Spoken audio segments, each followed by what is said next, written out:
Hello and welcome back.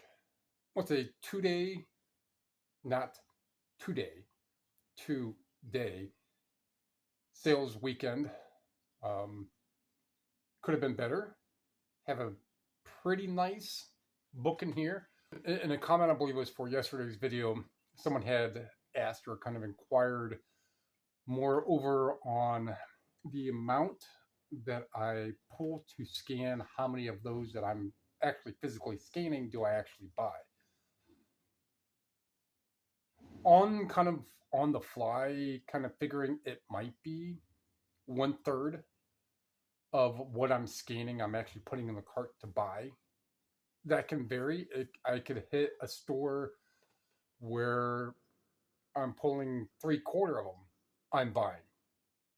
It's fairly uncommon to end up with a whole bunch from one store.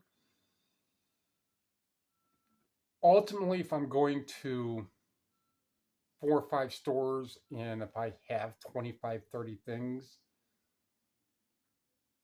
I probably scanned 150, 200.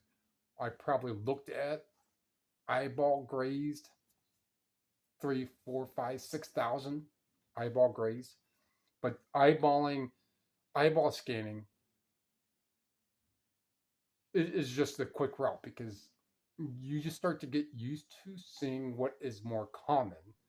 But ultimately, how many of what I'm looking at and I go to pull off the shelf to scan or to hand type,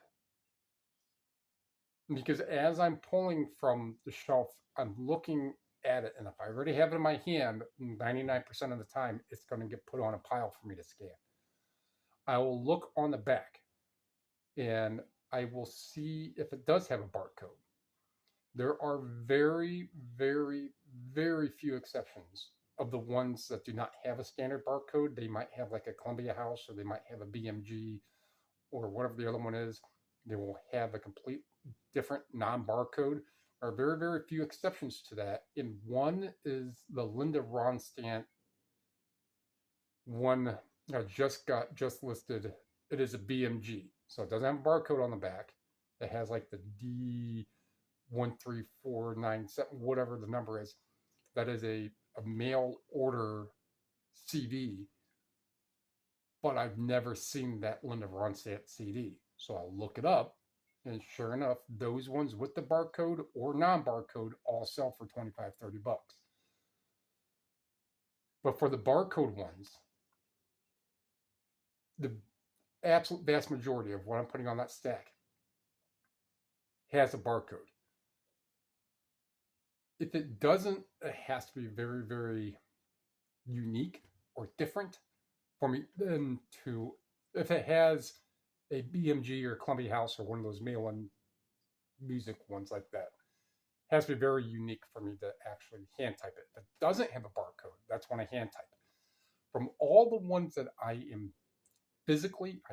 tangibly have in my hand, I am physically looking up, 1/3 of what I'm picking up to look up, either scan or type, I'm buying. That's about the average.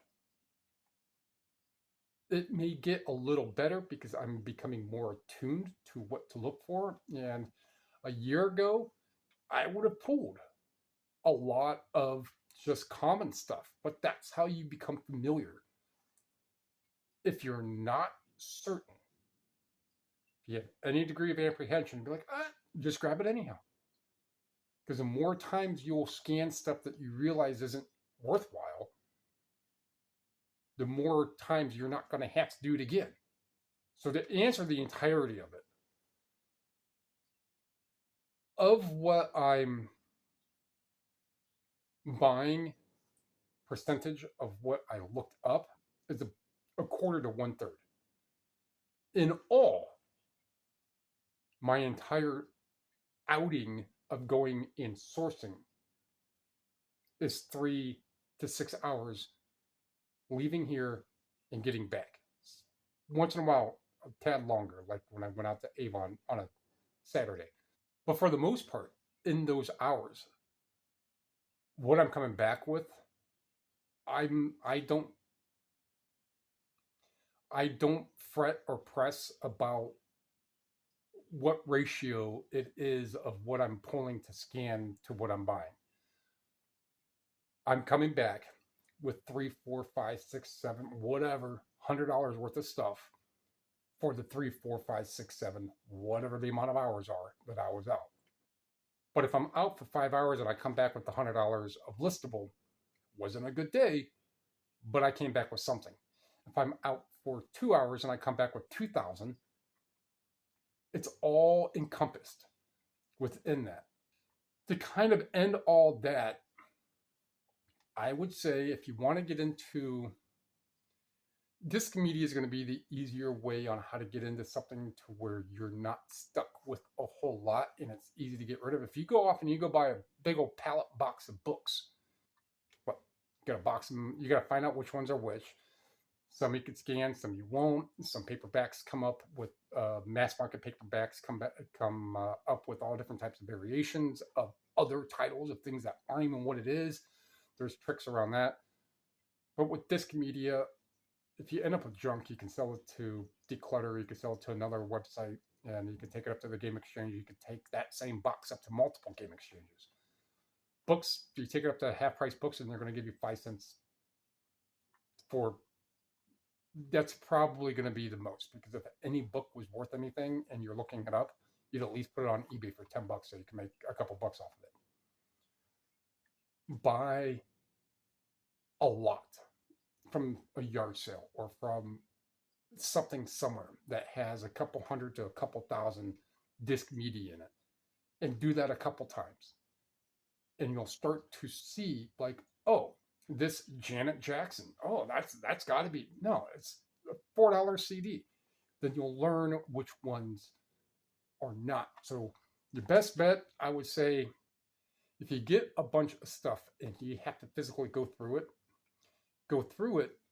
and you're going to start to learn, because you will remember on what you were just looking at 100 things that are scanning and they're only coming up as $4, $5, $6, and then you find that $20 one, and then you find a $30 one, and then you find a $100 one, and then you scan another 50 and they're all junk, and then you find a $30 one. You're going to remember the ones that are worth more. And then when you're out and about, you're going to start to pick these little abilities up a bit more. So hopefully that answers that question in a myriad of different variations. Of what I'm looking up and what I'm buying is about 1/3 I'm buying. And that ratio only gets better as time goes on, because I'm becoming more of fluent in what to look for. And that comes with doing this a handful of times a week. But enough about that. Let's find out what's sold. Cat Edmondson, 15. If you're new here, I round up or round down on prices. So that one was $14.85, so I round up to 15. If it was $14.49, it'd be 14. Carole King, Legendary Demos, sealed gatefold, 15. It Should Happen to You, DVD, 20. Jim Steinman, CD.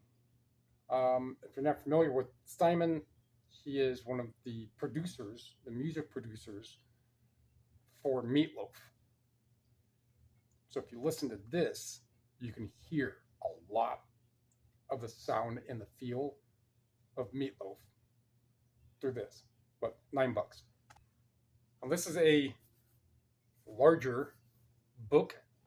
It is going international. It is signed. It was $36. Being in Time Book. Took a while to sell. So these are and can be very nice titles to be had. Don't come across them often. The much earlier, the better. I believe that the most recent version is quite a bit as well. Everything in between, but this is still $103. Eagles, Long Road to Eden, sealed CD, gatefold, 19. Ninja Gaiden DS replacement case, with the booklet, 21. These two Sir Thomas Lawrence, they're plastic, Victorian. One is called the Countess Grosvenor, and the other one is Countess of Blessington. Right, so these are just little mock-ups, but these are 27 for the two. I listed that DJ Screw replacement case with the artwork, and it's already got like 15, 20 views on it, and it's not even been up for 20 hours. So if I want that 30, 40, $50 stuff that's going to be the first class to me, or anything non-media, if that's what I was just focused on, is just finding all these little things off the shelves, this little breakable, this little collectible, this little that, it's just so much more work for crossing your fingers. Physical media is everywhere. It's cheap. It's easy to work with. And it sells fast. Like your mom. And this Biltmore Tarzan Boy 45 record. $9. That's going to wrap that one up. That's 10 orders for 308 going out. Got to do some more book stuff today. I get some books listed that's already added up to another full box. So I got to get that stuff listed and stick around, do some more in-house stuff. It's going to be chilly. Not like I can't go out, but it's just going to be chilly today and windy. So when you're a mile or two off of Lake Erie, no matter if, even if I were to go south, when you're a mile or two off of Lake Erie and that wind's blowing in at 30, 40 miles an hour, even with the 50 degrees outside, that could still get to low 30s with the wind chill in the middle of May. So one of those fun things. So it doesn't. The winters don't typically get super cold, but they will stay windy, which is the same as being super cold. But like what you heard, like what you saw, feel free to thumb me, feel free to comment, feel free to sub, feel free to share. There's zero cost to you besides a second or two. Appreciate it. Thank you.